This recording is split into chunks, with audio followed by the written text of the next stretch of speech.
I always like those flute songs. They're always nice. They happen every once in a while. Now it's time for our main event. The reason why you're all here. I'd like to welcome up Stephen Blair.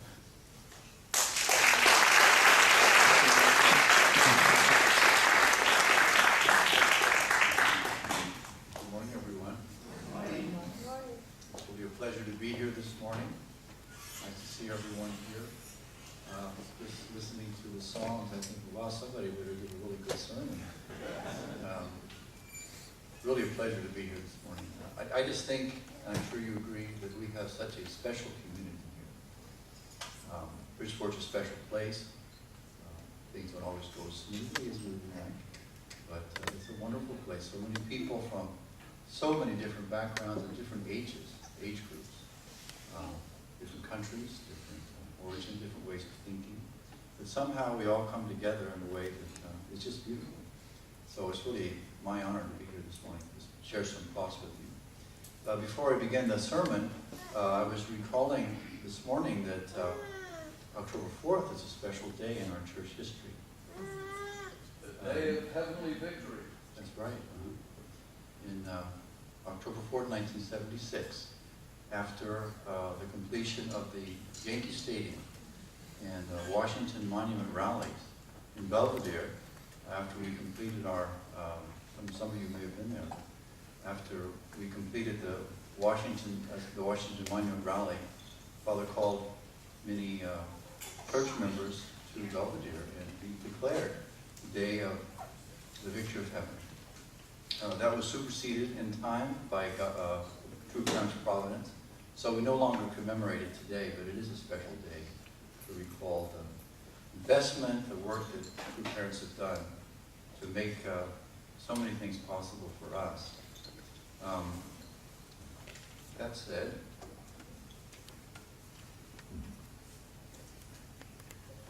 my message this morning is an instrument of thy peace.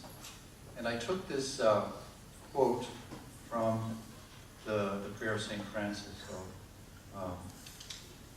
somehow it seemed timely for me. I can figure out how to quote this.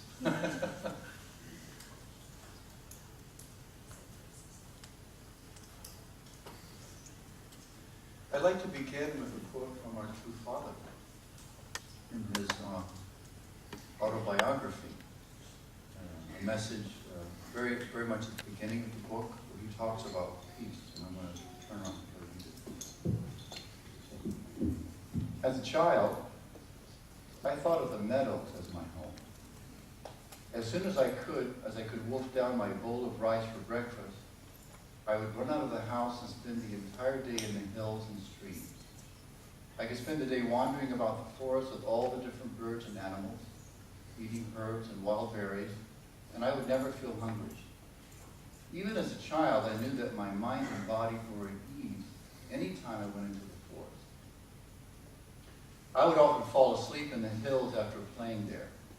My father would be forced to come find me. When I heard my father shouting in the distance, "Young, young, young, young," I couldn't help but smile, even as I slept. My name as a child was Young Young. The sound of his voice would awaken me, and I would pretend to still be asleep. He would hoist me onto his back and carry me home. That feeling I had as he carried me home down the hill, feeling completely secure, and able to let my heart be completely at ease, that was peace. That is how I learned about peace, while being carried on my father's back. I think this is just a very beautiful expression. And I'm sure that all of us, at some point, some moment, can identify with that, where we felt peace, where we felt complete peace, where we felt completely at ease, where we felt completely free. It's a blissful state. It is a state to be desired. It's something that we want to go back to again and again, and is the source of our strength. It's really why we're here. The term world peace is like copyrighted by our movement. It's like we have a trademark on that world. Everything is for world peace. And sometimes we kind of forget, honestly, I do, what that means. the internal content and meaning of what peace is in our lives.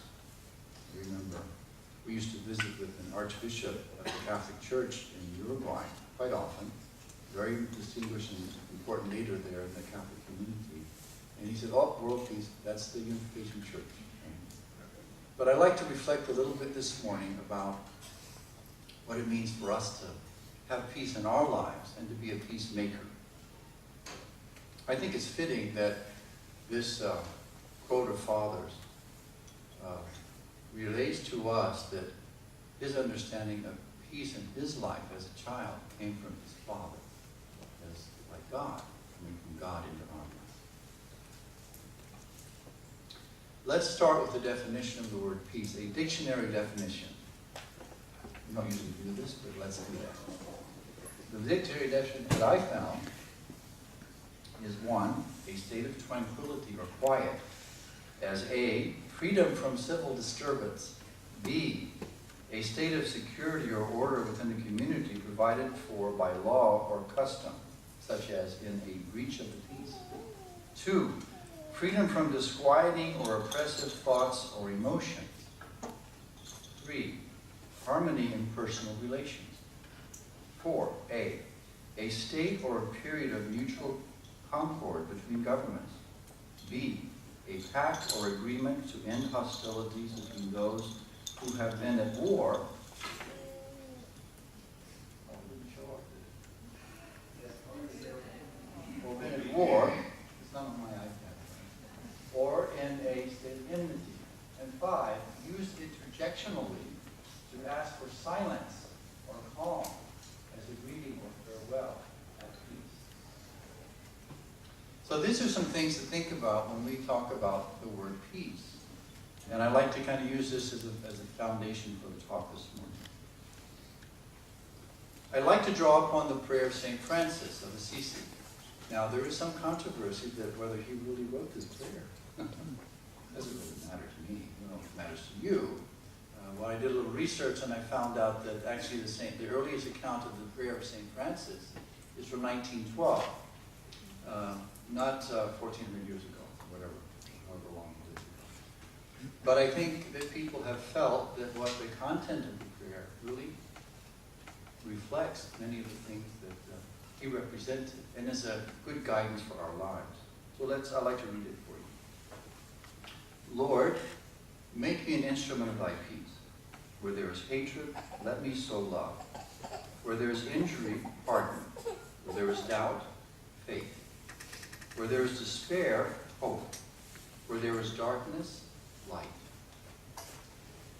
Where there is sadness, joy. O divine Master, grant that I may not so much seek to be consoled as to console, to be understood as to understand, to be loved as to love. For it is in giving that we receive. It is in pardoning that we are pardoned. And it is in dying that we are born to eternal life. So what is peace? Peace is a state of being. I feel peaceful. I was brought to peace. Is it an action? Is it something we do? I think we'll all agree that God's peace in our lives is the result of God's presence in our lives. Without God, we simply don't feel peaceful. We really don't. But peace, I believe, in the greatest sense, in the way that Father intended it, has to do with our relationship with God. But peace is a verb. It is an action. Jesus talked about the peacemakers and said, "Blessed are the peacemakers, for they will be called children of God." Making peace is something that you do. It has to do with harmony between people, but it's also a practice, I believe, that we carry out with us and out in our daily life. It's something that we make.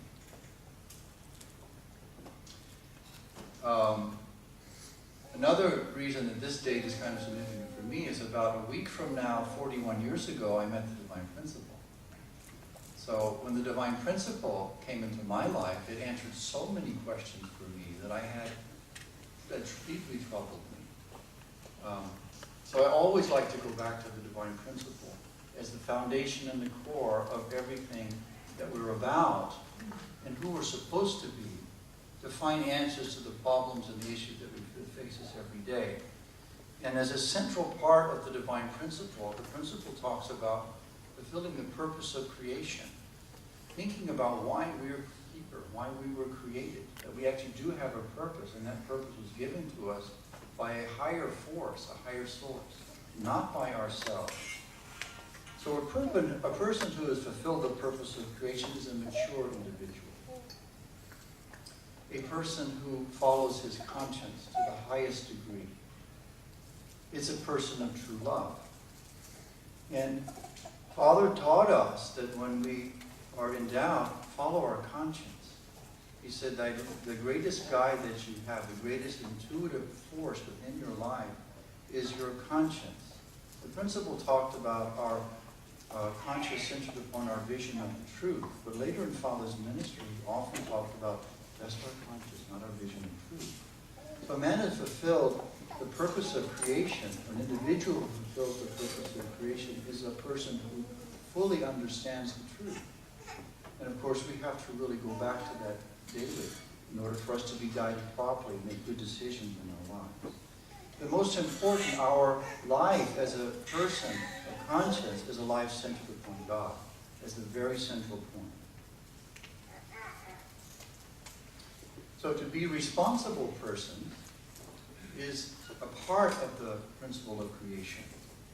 An individual who is centered upon God has both his spiritual self and his physical self united in one, in harmony, centered upon God as a higher source. So in the mature person, our thoughts and our words are reflected in our actions or our works and our deeds.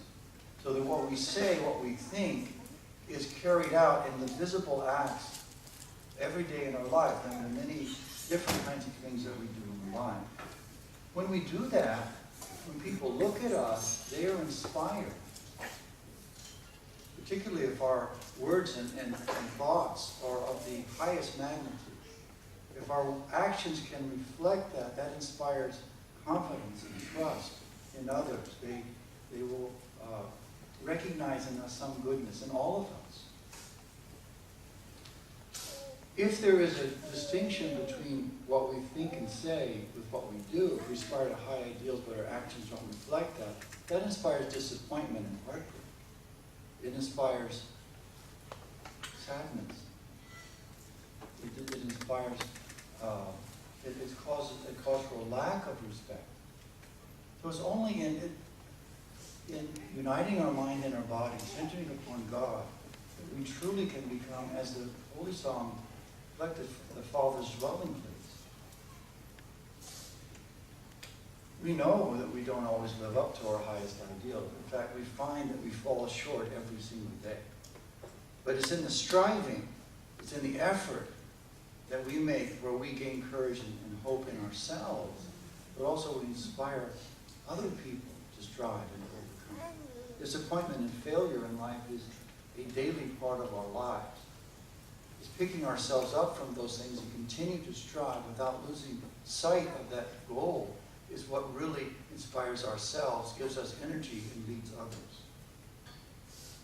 So a person who does these things is ideally, in the end, a person, an individual, one with God. A temple of God, a place where God's Spirit dwells. That's really what we're all about. That's really what we want to become. These are people, we are people with a divine nature.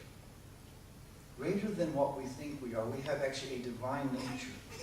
And each one of us is a unique incarnation of that divinity. That's so wonderful. The principle and the unification thought talk about us being unique incarnations, each one individually different, yet one in God, and one with the same and highest value, the value of our Father. In our life, we live on a dual plane. We have two purposes. Our individual purpose, which the principle explains is in the object position, and public purpose, the purpose of the whole, which is the subject position.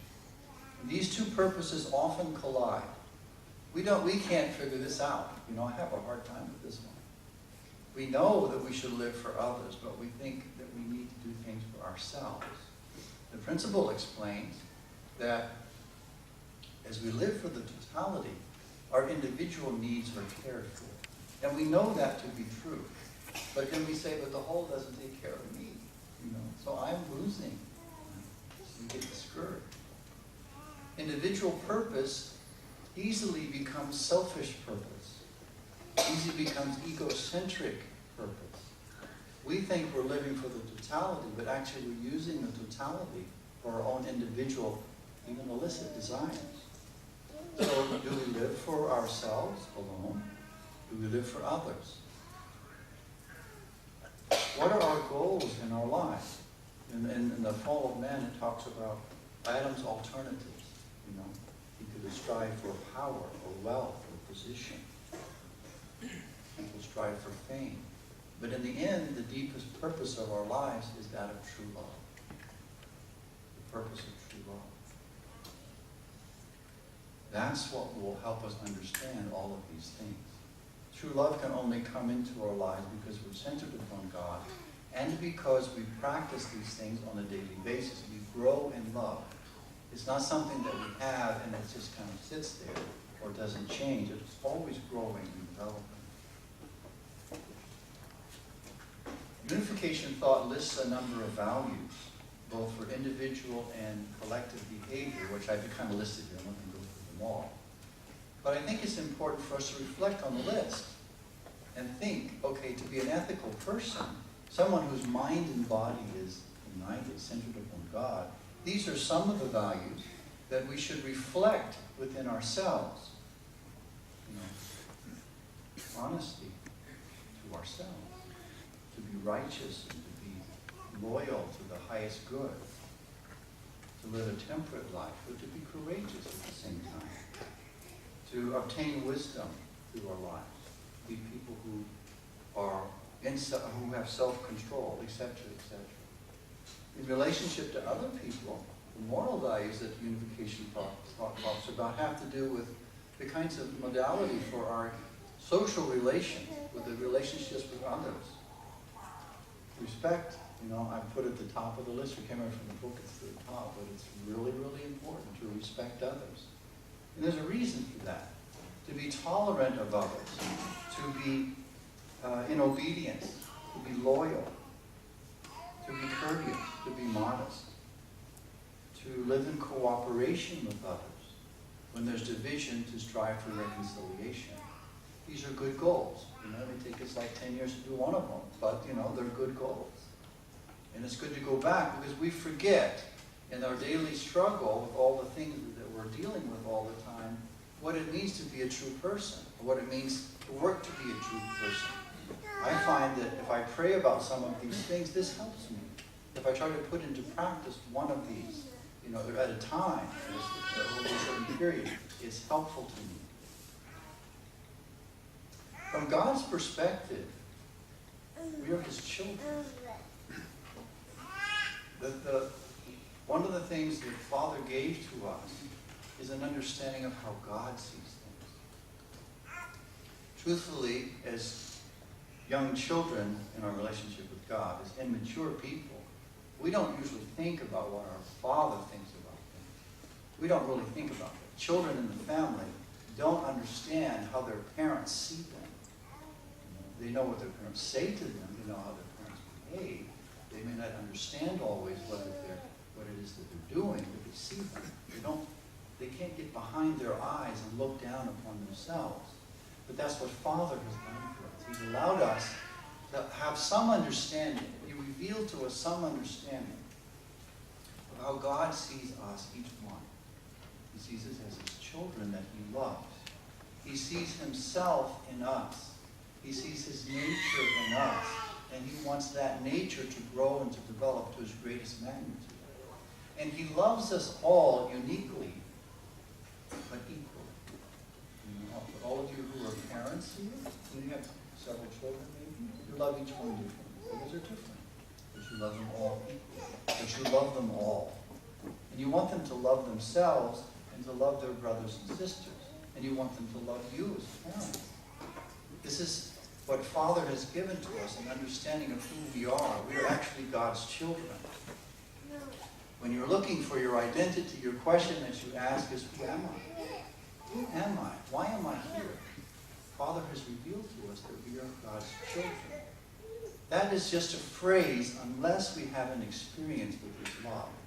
If we seek desperately every day for over even an extended period of time to find that experience, we can find it. Sometimes we lose it. We forget. But it's there. That doesn't go away even though we don't see it. Your parents still love you even though you don't feel that they love you. They do. They always do. Even when they're yelling at you, right? Even when you're a parent yelling at your children, you love them. Right? My little grandson's sitting back there in the back row. I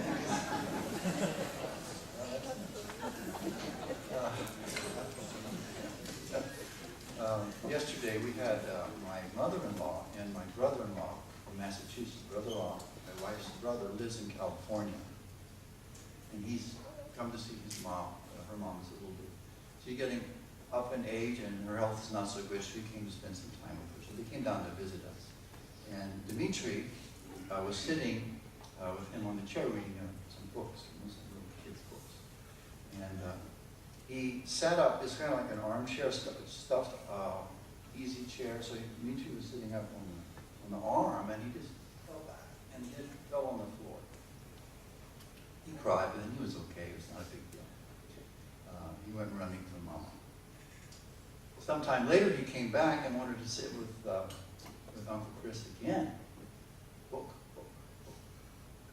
And so he took his book. He sat down, but this time in the chair next to him, kind of squeezing in together.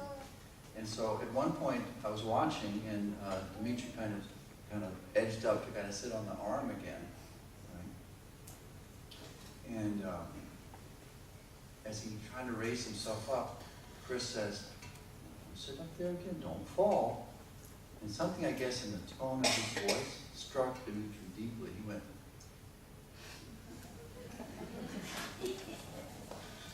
right? And he got that. And the mama. So Chris was trying to care for him. He was trying to tell him to be careful, knowing that if he does it again, he'll get hurt. His intention was great, and Chris was really distraught. You know, you met him yesterday for the first time, and now his little kid's afraid of him, or he did something wrong to hurt him. He's looking at me like I did something wrong, you know. His heart was good. His heart was really great, but Dimitri didn't know that. It's just something affected him. You know, your kids, you've done that to your kids, right? So, this is what happens with us with God, or with our elders. Sometimes we are told something, we don't get it, or we forget something. We don't always understand. So, going back to what Father has taught us, the fundamental relationship between God and man is that of father and son, or father and child, parent and child. You can read that. You know, it's in the book. It's in his speeches. It's all over the place. But until you feel it, until you know it, you know, then only then does it become a part of the fiber of your life. I remember I did a 21-day cold shower condition back in the 70s. You know, 21-minute cold shower condition. I know, I was crazy. But I wanted to find God. You know, I really wanted to feel God's love in my life. It was the 70s. There was a lot of persecution going on. You know, really difficult to go on the street. So I did this prayer condition, and I said, and I already knew what Father said about what our intrinsic relationship with God and ourselves is. I already knew that. So I did the prayer condition. It was a prayer in the shower, you know, under the cold water in Indiana. And at the end of the condition, it's just so clear. What is the fundamental relationship between man and God, that of parent and child? But I found it.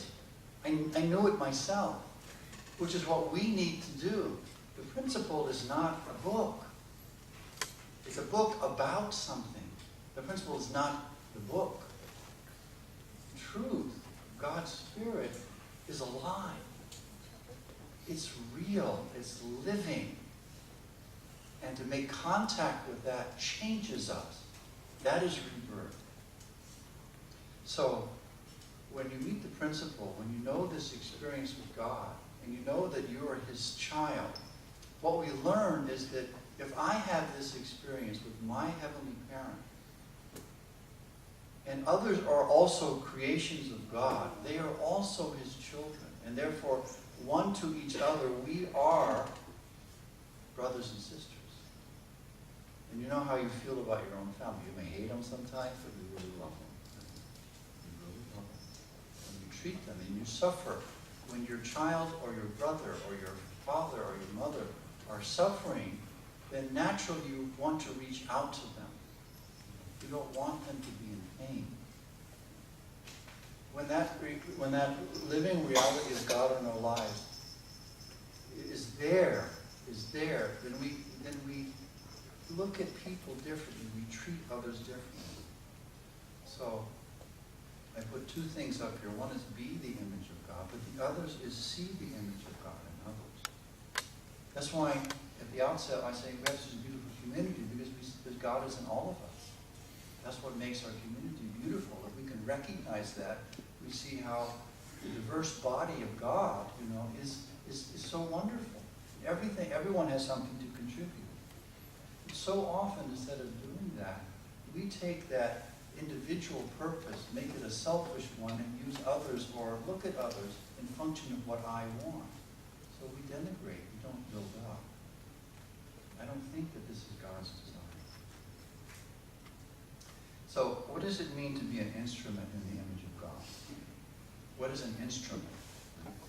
So some people use the analogy like, we are the instrument upon which God plays His Spirit. His will is enacted upon us, like the piano. There's a player, which would be God. The instrument of the piano is us. God works with us and in us and completes His plan of creation, the symphony of His plan of creation. That's one way to look at it. So what does it mean to be an instrument of God? I've always thought that, when we work in our church and want to communicate to people, we say, let me be a channel. And that was one of our songs this morning. Let us be a channel. So that means something comes through you, outward, through you as a medium, as a channel to reach others. And that's what it means to be an instrument, I believe. But that's not the only way to look at it. And I'm learning in my life that because we are God's children, we are individual creations, we can be a source also of life for others. It's already in us. We are in His image. We're like second selves of God. It's already in us. And that we can be on a daily basis someone who uplifts and cares and guides and supports and fights and whatever we do, right? But for the sake of God, to be a channel. So when we look at other people, when we have a perspective on other people, what kind of heart do I have? Which heart? From which heart am I dealing with others, relating to others? What perspective do I take? You can put them all up. We know that Father talks about 4 realms of heart. And if I look at the world only as a child, my worldview is very small. When I look at others, am I looking at others from the point of view of God? The highest point of view is God's love as a parent. Am I looking at others as, I can look at my wife as if she's my mother. I can look at her as if she's my daughter. I can look at all of you as if you're my children, but I can also look at all of you as if you're my parents. Father's great teaching to us is He looks at us as our parents. True parents look at us as our parents. We are their children. They're concerned for us. So the realm of heart from which we operate is so important in terms of what kind of outcome we're going to seek. And the highest one is to be all-inclusive, to be able to have the deepest heart available, developed in order to care for others. Jesus said in Matthew 5:9, "Blessed are the peacemakers, for they will be called children of God." Am I a peacemaker? Am I a peace taker? Am I a peace builder? And what's important to me in my life? What really counts? What I can receive or what I can contribute?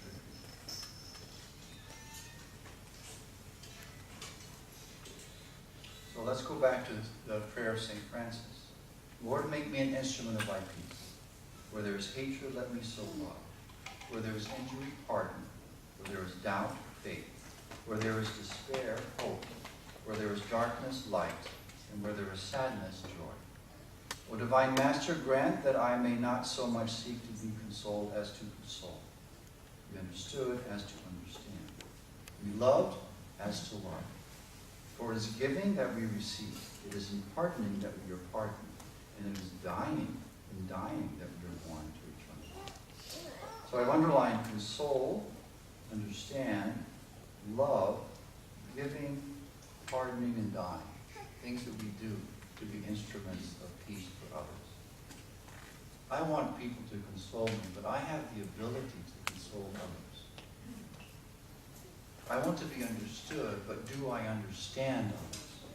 I want to be loved, but do I love others? I want to receive, but do I give? I want to be forgiven, but do I forgive others? And this is the hard one. Father always said this: take up your cross. Give up your life. It's when we die that we were born. Dying doesn't mean physically dying. Dying to your desires. Paul said, I die daily. Die to your own desires. Give up your desires. It's like dying. It's painful. It's painful. But then I find new life. To be an instrument of peace, then, I think, is to be active peacemaker, to an active experience. First, from our Father, like true Father being carried on his Father's back, our experience with God, but then living and putting that out there to the best of our ability every day. Miracles don't come overnight. Changes don't happen instantaneously. It is a process. It is a long process, but it is real. So last slide. I felt inspired to put this up here because it's an example of a peacemaker. You know, if you study the life of Abraham Lincoln, he was called to be president at a time when we were at the worst moment in our history as a nation. He didn't want war, but he was in the middle of it, and he didn't run away.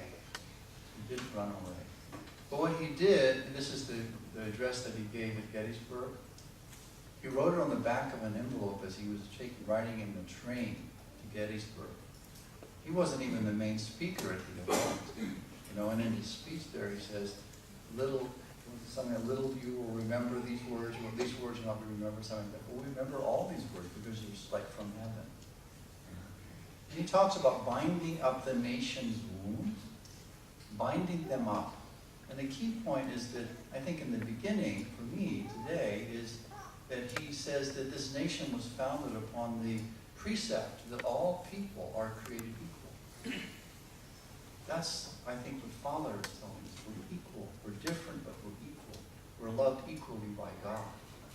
So, I don't know, do you have some heroes in your life that you like to, that you read about and I do? Lincoln is one of them. Washington is another. Gandhi is another. Teresa of Calcutta is another. There are so many. Who are your heroes? And you're inspired with them because in the end, probably most of them are peacemakers. And we have the same capacity to become a peacemaker as they are. Maybe on the same scale, it doesn't matter. Wherever we are, whatever place we're in life, we can be a peacemaker.